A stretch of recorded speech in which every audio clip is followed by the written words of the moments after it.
A common question I get is, TJ, is it okay to read a speech, word for word, from a text? And typically my answer is not really, no, because it's very difficult to read a speech without putting everybody to sleep. Because your head is down, you've destroyed eye contact. Typically, your voice goes flat, it goes monotone, the speed gets consistent, the volume is consistent, you don't pause, and it lulls people to sleep. However, it can be done if you're willing to do a few things. Case in point, American United Nations Ambassador Samantha Power earlier this week gave a riveting speech that rocked the United Nations world.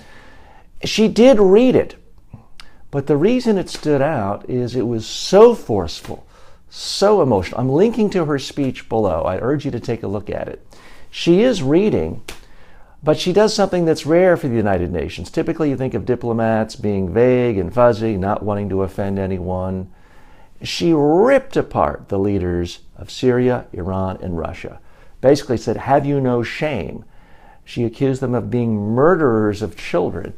She used very conversational language. She said, is there nothing that creeps you out? Is there nothing that makes you ever uncomfortable? This is not the language you typically associate with United Nations bureaucrats. It doesn't sound like something lawyers have poured through and rewritten 10 times. I can guarantee you it was scrutinized. The other thing I'm quite confident in is the idea that she rehearsed this.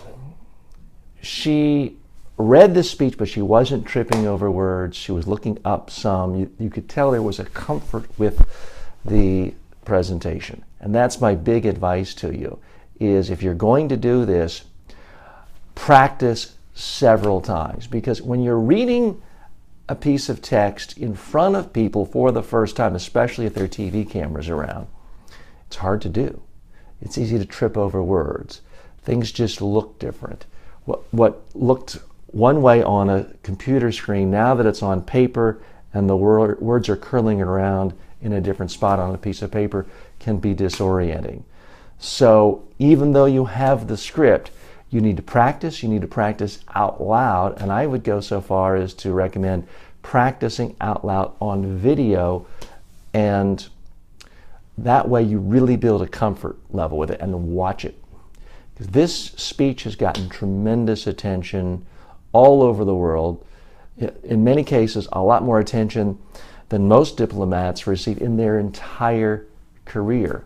So yes, it is possible to read a speech and to do it well, but it requires practice. I remember working with one of my clients who had won the Nobel Peace Prize a number of years ago, and not a naturally gifted speaker, had a written speech, but we practiced it again and again and again to the point where he basically knew the speech. He was still following a full text, but he was able to look up a good chunk of the time, and he was able to speak with emotion, with a natural flow in his voice.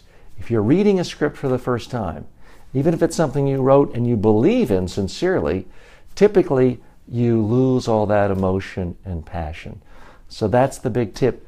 Practice your speech if you're going to use a script. Do it many times, build a real comfort with it, and make sure you have something interesting to say. I'm TJ Walker. Thanks for joining me. If you haven't already liked my Facebook page, please do so. It's facebook.com/TJ Walker Interactive.